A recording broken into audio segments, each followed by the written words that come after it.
嗨下又係我史丹利。今集好明顯唔係18樓，唔係 C 座，因為我唔喺我屋企錄。今集係咩呢？簡短嚟講係一個訪談，一個訪問。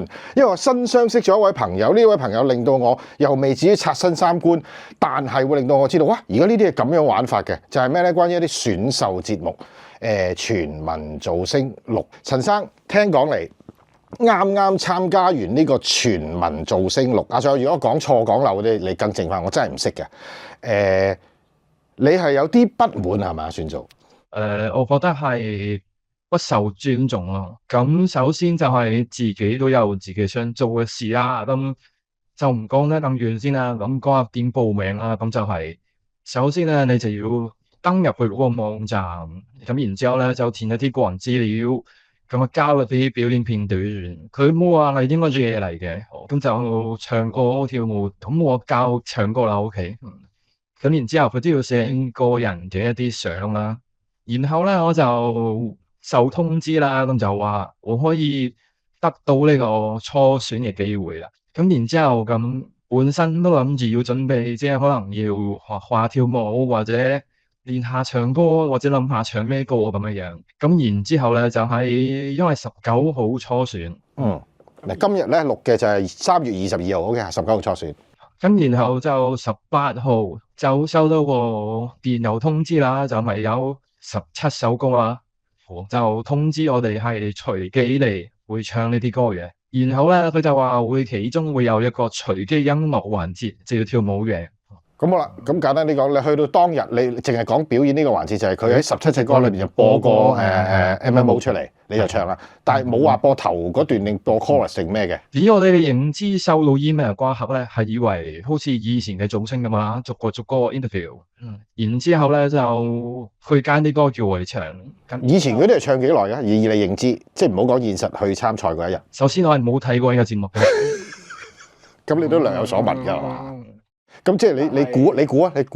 你估會叫你唱幾耐？分半鐘㗎嘛？但係睇到嗰個佢哋平時剪出嚟嗰啲片咧，都係可能係每個人都會逐個 interview，咁然之後唱完歌或者跳完舞有啲自我介紹咩個環節嘅，都應該有1-2分鐘嘅最少係咪？係啦。咁唱歌就即係跟住個 MV 度唱啦，即係個音樂襯底度唱啦。然後跳舞就你中意跳咩跳咩啦，係嘛？即係咩 breaking 啊定唔知咩咁樣嗰啲啦。咁如果你唔識跳舞咧？如果唔識跳舞就呢個我本身諗住企到嘅。因為佢嗰封 email 係叫你唱一段歌同跳一段舞啊嘛。佢話會唱歌咯，佢話會有隨機嘅唱歌環節咯。咁你就唔係我睇到我頭先睇到早幾日報紙話咩要去邊度排隊好多人你唔係嗰樣嘢㗎？我係去 DI 嘅，係即係你頭先講報到嗰個地方咯。咁但係點解啲人要排隊嘅？我唔明啦。要 send email 啊嘛？你話？因為佢即場咧會要你排隊啦，去確認你收到嗰一個電郵，咁先至俾你入場嘅。即係我而家 send 咗嘢，你 send 咗 email 回覆我話俾咗17隻歌，我叫我跳一段舞，我當日去到仲要排隊。係啊。哇！跟住咧排幾耐嚟？咁佢哋聲稱嗰個集合時間係10點半鐘啦。咁但係我哋係大約12點半先至入到嗰個禮堂度 settle down 去聽佢哋 briefing 嘅。咁佢做咩要人喺門口等2個鐘？應該係要問下隊等啲人點下名咁咯。2個鐘？現場有幾多人先？1萬人啊！現場嗰日入到場，佢哋 briefing 嘅時候，佢哋就話收到1000零個嘅報名啦。當日有幾多人？然之後就話當日我淨係睇貼紙都應該有700至800人嘅。都唔使2個鐘喺門口啊嘛！我覺得係，因為我諗衰咗，佢唔係特登要你哋企喺門，我真係咁諗嘅，做勢啊嘛，企喺2個鐘喺門口咪大把記者影相咯。我諗唔到點解要企喺門口2個鐘，你個場未 ready 好咩？算啦，呢個我放過佢，當佢唔係之後，唔好諗嘢諗到咁壞。好啦，入咗去你現場見到有幾多700幾人，應該700幾人啦。好啦，咁啊排坐咁啦，一個禮堂一個 hall 咁啦，係咪？然後跟住就有 number 啦，係咪？然後佢排隊嘅時候都俾埋 number 我哋嘅。佢嘅 briefing 咧就係話，首先咧就同我哋收到 email 係唔同啊。咁佢刪除咗一首歌啦，然後咧就好貼心咁樣有一個提詞機俾我哋。咁然之後就即係以防大家準備時間不足，咁所以就有個提詞機去幫大家睇翻住啲歌詞嚟唱嘅。咁評判咧都冇話特別去介意呢件事，甚至係評判係邊個？有幾多個評判？評判有2個。就係有強尼同花姐。哦，你把聲仲沙過我嘅，都好熱愛足球嗰個花姐就繼續啦。然後咧就講到你16首歌啦，然之後就會有10個咁樣上台，嚇一次過10個啊？一次過10個，企喺度，企喺度。佢兩個評判坐喺度。咁當日嘅情況咧就係台上面咧就係啲參賽者啦，個10個啦，而台下面咧就有2個評判同埋其餘嘅參賽者。哦，即係你企喺上面要面對所有人咯。係啦， OK，咁好啦，一次過10個，因為佢太多人啦，唔夠時間啦。係啦。咁然之後咧，咁就一首歌啦，10個人 share 一首歌。 10個雖然一首歌，係我唔明啊，即係佢成首首歌3分鐘播晒，係啦。咁點分配邊個唱啊？咁然之後咧，佢提示機度咧，佢會講到明幾多號唱邊一段。咁然之後咧，咁佢都係順 number 地唱嘅。但係每個人唱幾耐先？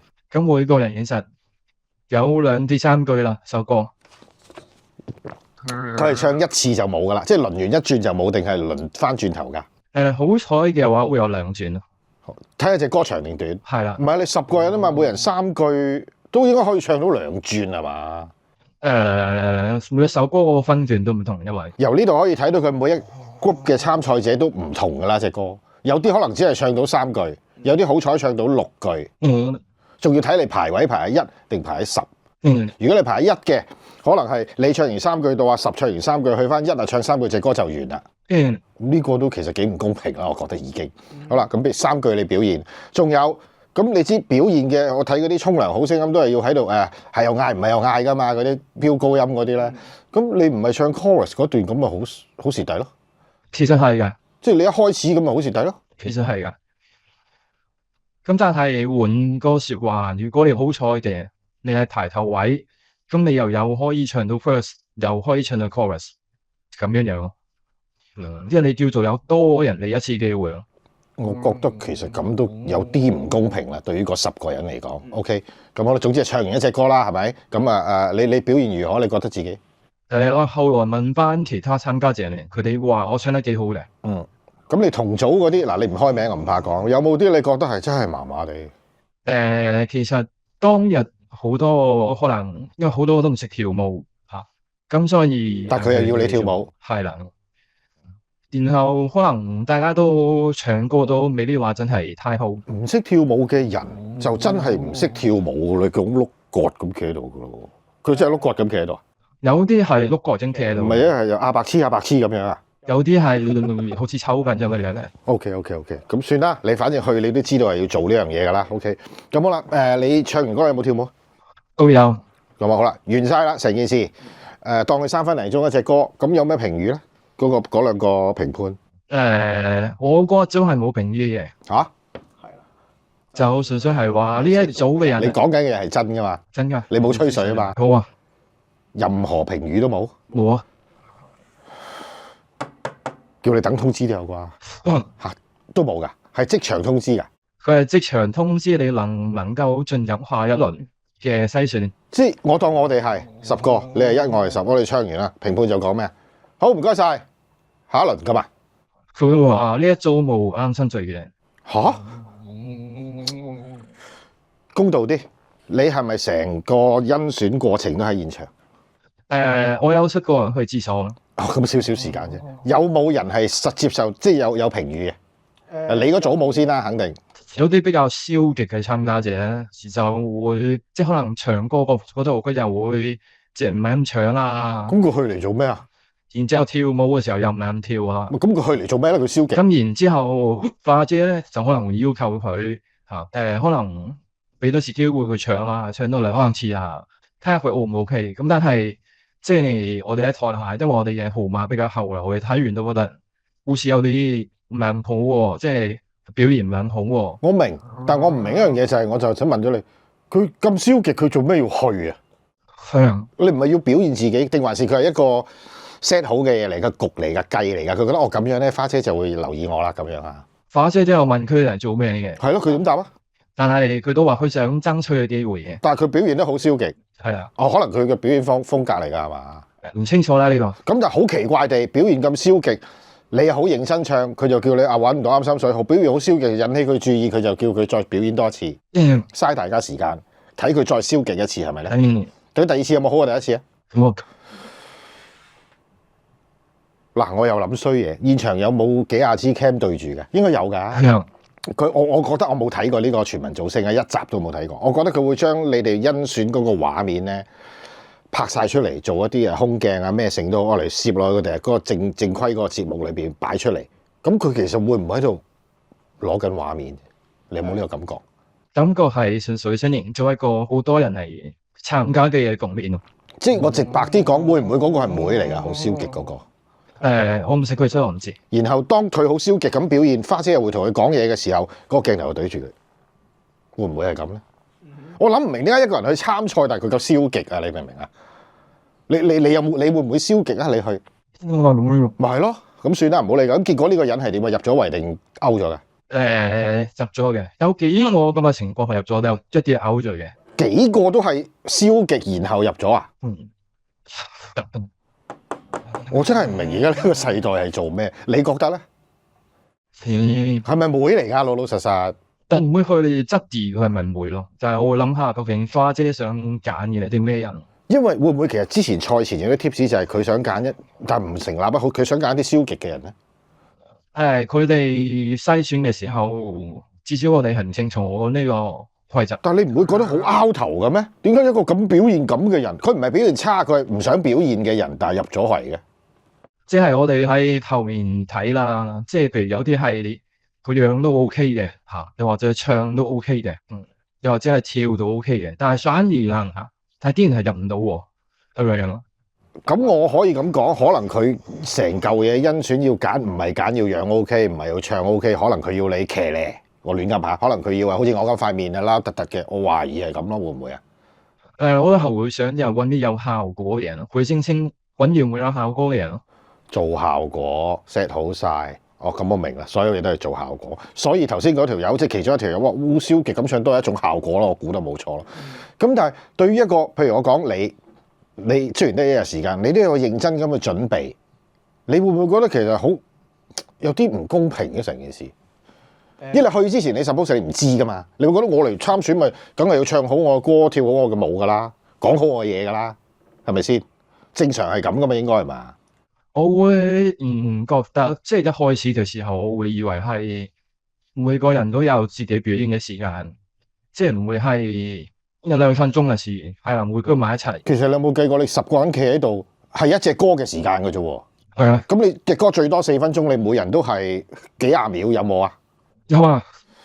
你選完之後，或者你選完嗰當下10個人啊嘛，你唱完佢突然同你講，呢一輪冇啱嘅，落台咁。你嗰刻係點諗㗎？我有少少質疑自己嘅，即係首先我問完大家，然後我唱得幾好啦，咁然之後我就會質疑自己，係咪我唔適合喺舞台上面表現呢啲層？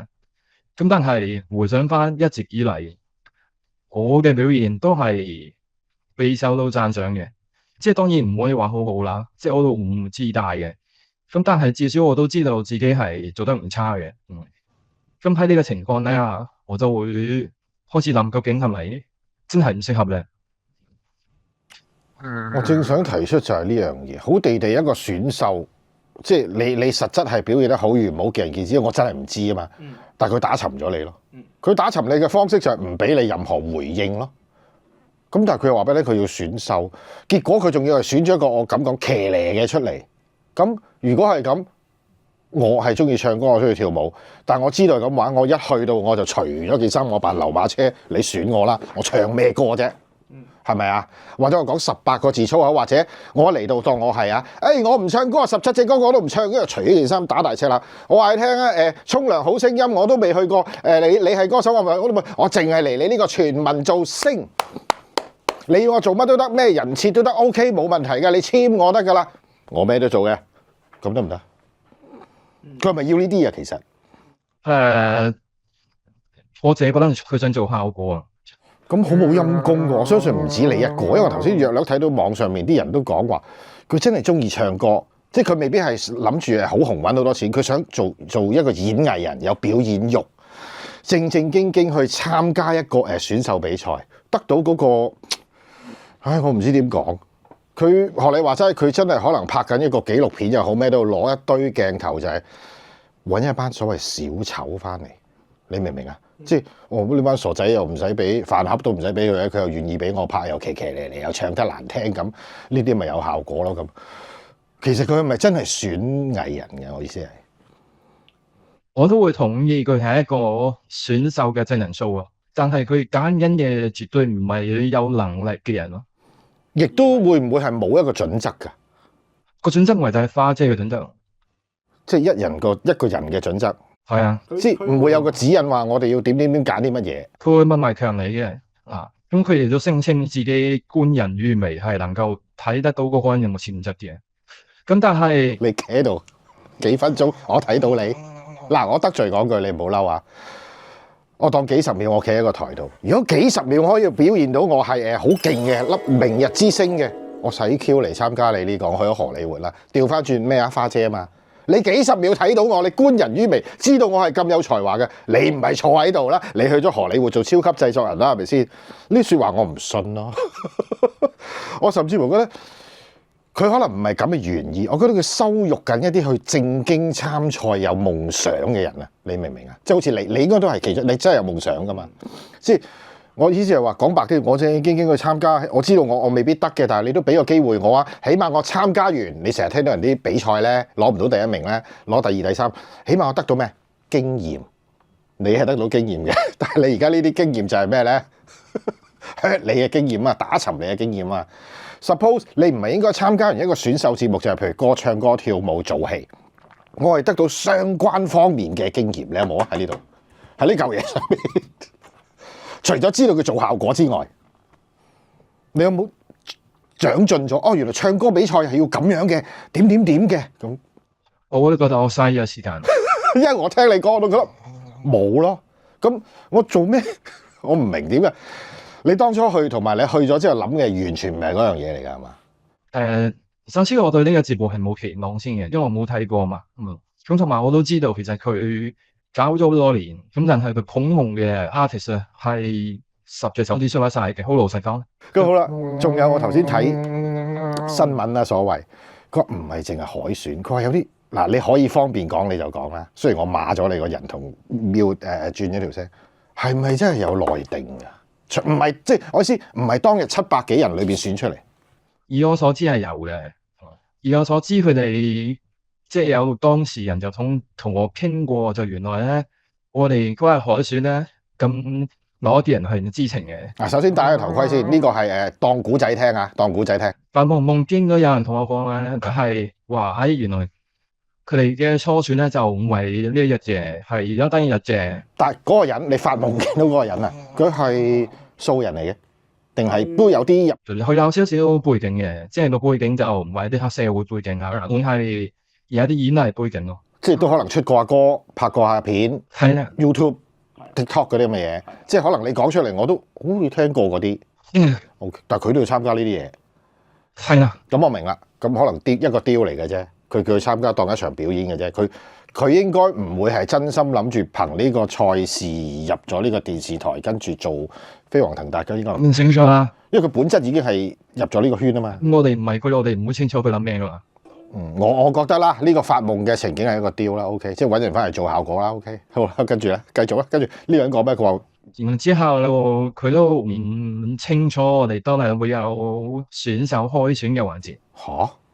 咁佢唔使選嘅，而佢係保入99強嘅，即係話咗俾呢個發夢人呢個夢境，你阿茂你係入硬99噶啦。係啦。咁佢需要做啲乜嘢？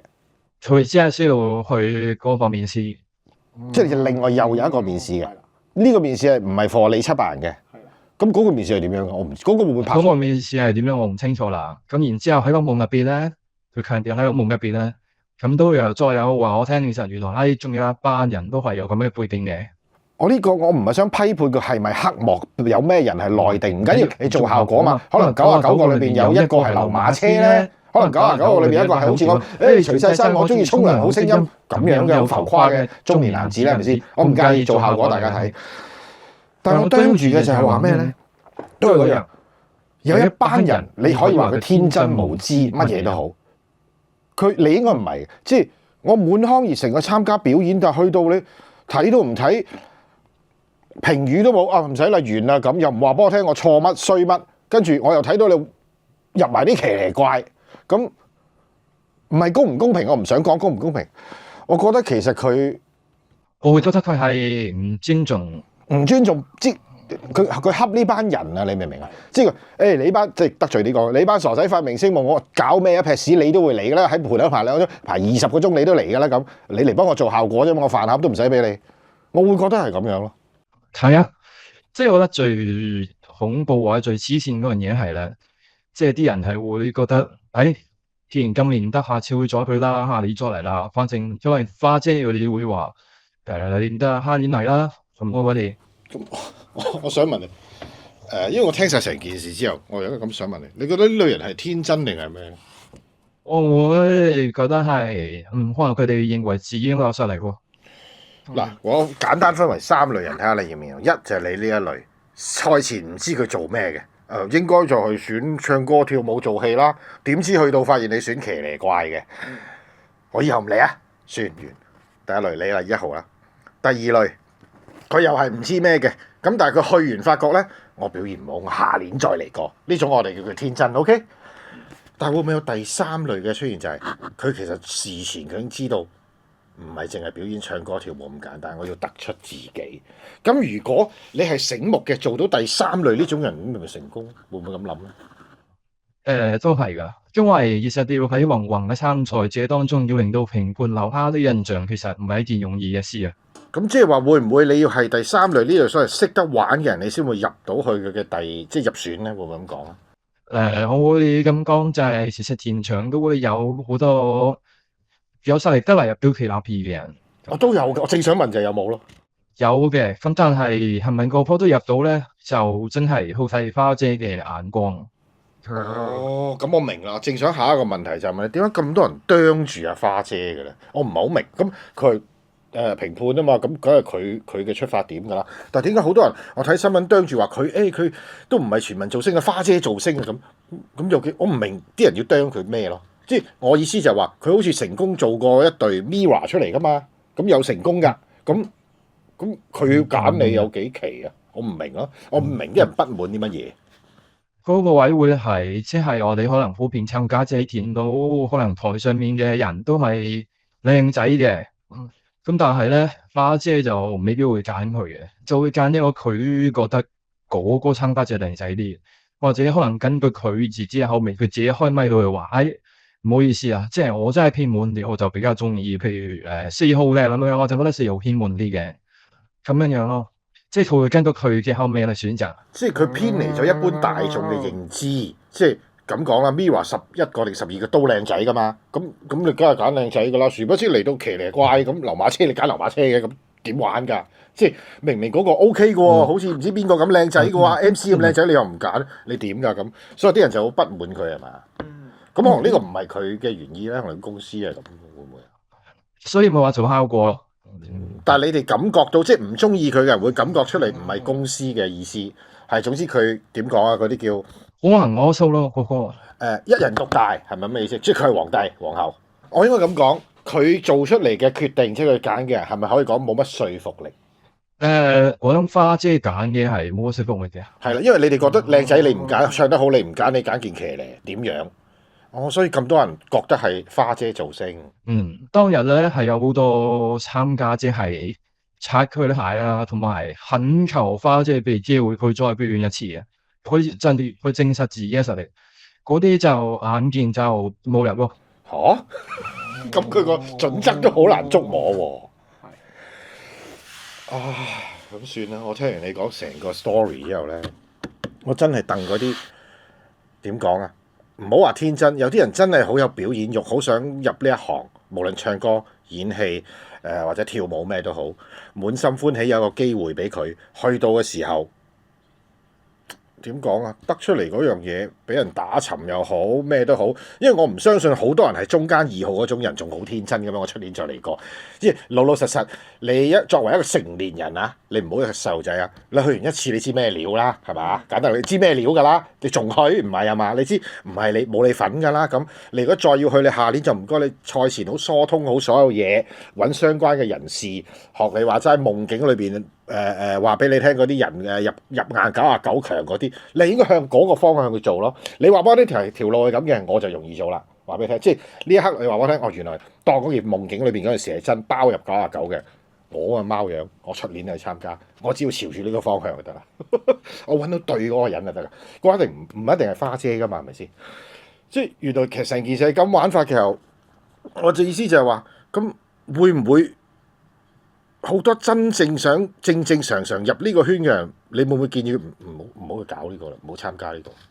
我會覺得，既然想向呢個方向發展去追夢嘅話，我覺得係要提升咗自己實力。咁當你嘅實力係可以打破呢啲黑幕嘅時候，咁其實佢再黑都冇所謂，因為大家嘅眼睛同耳朵都係雪亮。